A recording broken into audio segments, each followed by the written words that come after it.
안녕하세요 여러분, 애니능률 국어 오지현 선생님입니다. 반갑습니다. 오늘도 달달 읽고 곰곰이 생각하는 달고만 국어 문법 시간 들어가 볼 건데요. 자, 오늘은 수식어에 대해서 알아볼 거예요. 자, 여기서 수식이라는 말은요, 뭔가를 꾸며준다는 얘기잖아. 자, 그래서 관형사랑 부사는요, 둘 다 무언가를 꾸며준다는 공통점이 있어요. 그럼 차이점도 있겠죠? 차이점은 뭐냐면 서로 어울려 다니는 짝꿍이 다르다는 겁니다. 그럼 오늘 그 짝꿍이 누군지 한번 살펴보도록 할게요. 그러면 출발!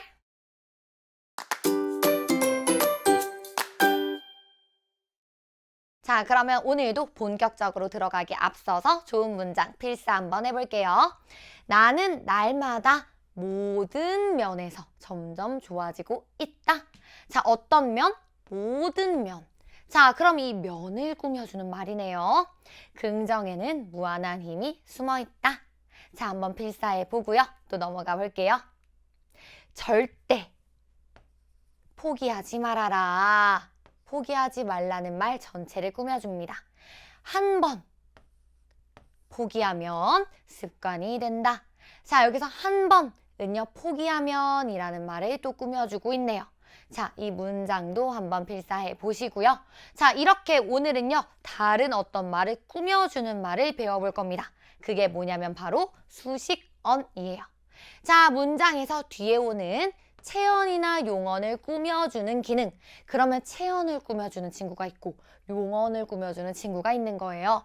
자, 이런 친구들을 우리는 수식어이라고 얘기를 하고요. 관형사와 부사를 통틀어서 우리는 수식어이라고 하는데 문장에서 쓰일 때 형태가 변하지 않아요. 자, 이런 애들을 우리는 불변어라고 해요. 형태가 고정되어 있습니다. 자, 관형사는 조사와 결합할 수 없지만 부사는 조사와 결합할 수 있어요. 자, 예를 들어 볼게요. 자, 여기서 부사 빨리가 있습니다. 자, 빨리에는요, 빨리도 온다 라고 붙을 수가 있어요. 혹은 빨리만 와라 라고 붙을 수가 있죠. 자, 그런데 예를 들어 관형사는요, 새, 헌 이런 것들이 있다고 했을 때 새도, 새만이라고 붙을 수가 없습니다. 자, 이건 꼭 기억해 주시고요. 자, 그럼 더 자세히 한번 가봅시다. 관형사는요, 바로 체언과 함께 다니는 친구예요. 우리 체언, 명사, 대명사, 수사 가리키는 거 알고 있죠? 앞에서 체언이 어떤 것인지 꾸며주는 단어를 우리는 관형사라고 합니다. 자, 예시 한번 볼게요.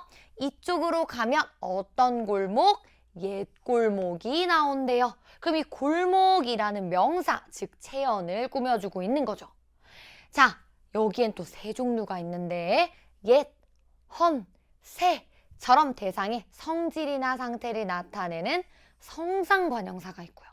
자, 이, 그, 저처럼 대상을 가리키는 지시관형사가 있습니다. 예를 들어 이 펜, 저 펜, 그 펜 이런 것처럼요. 자, 그리고 또 한, 두, 여러, 모든처럼 수량이나 순서를 나타내는 즉 숫자랑 관련된 수관형사가 있어요. 자, 예를 들어 두 팔 벌려 환영해 라고 얘기했으면 어떤 팔? 두 개의 팔, 그쵸? 이렇게 팔을 꾸며주는 것도 수관형사에 들어간다는 얘기입니다. 어렵지 않죠? 자, 그럼 이렇게 체언을 꾸며주는 단어를 뭐라고 한다? 우리는 관형사라고 한다. 자, 하나 더 있죠? 한번 들어가 볼게요. 이번엔 부사인데요. 부사는 뭘 꾸며주냐? 주로 용언을 꾸며주지만 주로라는 말이 붙은 이유가 있습니다. 사실 이 부사는요, 관형사가 꾸며주는 체언을 빼고는 다 꾸며줄 수 있는 친구예요. 다른 부사도 꾸며주고 관형사도 꾸며주고 문장 전체를 꾸며주기도 해요. 이런 아이들을 우리는 부사라고 합니다. 자, 예를 들어 볼게요. 과연 골목에는 관광객이 정말 많았다. 자, 여기서 과연은요, 이 문장 전체를 꾸며주는 부사입니다. 이 문장 안에도 볼까요? 골목에는 관광객이 많았대. 얼마나 많았어? 정말 많았어. 그럼 이 많다라는 용언을 또 꾸며주는 거죠. 자, 이렇게 부사는요, 꾸며줄 수 있는 대상이 많습니다. 자, 그리고 부사는요, 문장 내에서 위치가 비교적 자유로워요. 옮겨 다닐 수 있다는 얘기입니다. 자, 예를 들어서 다행히 일찍 일어나서 늦지 않았다. 아, 이건 문장 전체를 꾸며주는 것 같아. 근데 얘를 중간으로 가져올 수도 있어요.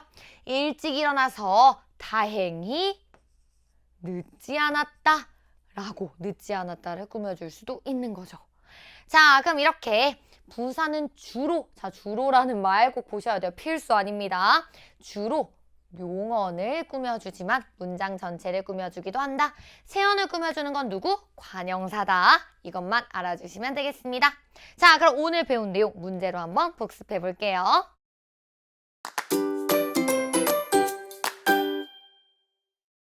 자, 그럼 문제 바로 풀어봅시다. 밑줄 친 단어가 꾸며주는 말에 동그라미를 해야 돼요. 자, 그럼 밑줄 친 단어들의 품사 또 괄호 안에 써줘야 됩니다. 자, 나는 책을 샀어. 어떤 책? 새 책을 샀어요. 책은 뭐죠? 명사, 체언이네요. 이 노래가 내가 좋아하는 노래다. 자, 어떤 노래? 이 노래. 그쵸? 이것도 체언, 명사네요.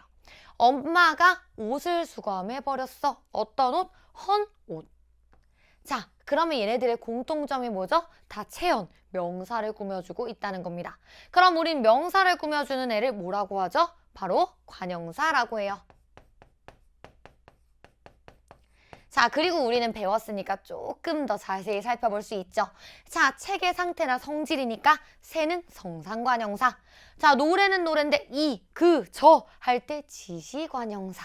그 다음에 헌, 옷 이것도 새랑 똑같죠? 성상관형사 볼 수가 있네요. 자, 밑에 보겠습니다.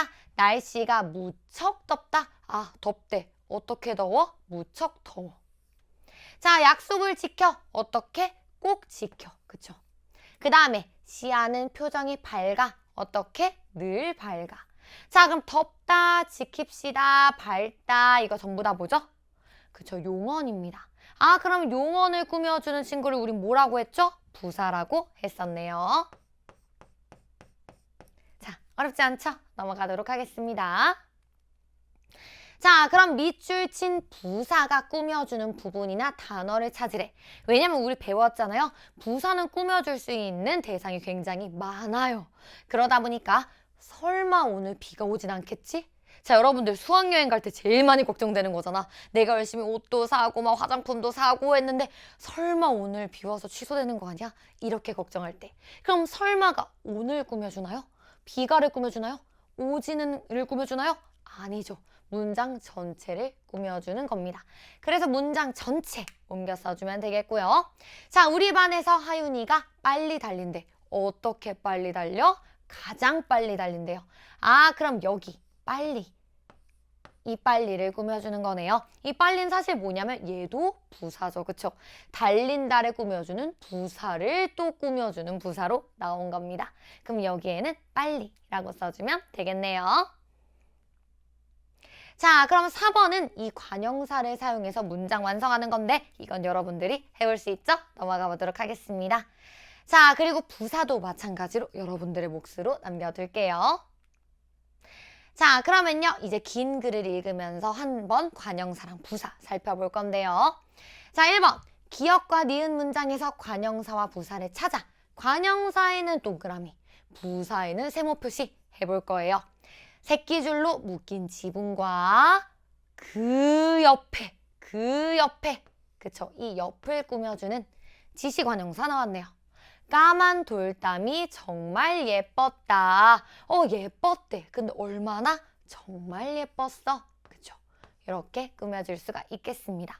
자, 여기서 잠깐 여러분들이 헷갈릴 만한 거. 그럼 까만, 이것도 돌담 꾸며주는 거 아니에요? 그럼 얘도 관형사인 거 아니에요? 라고 생각할 수 있어.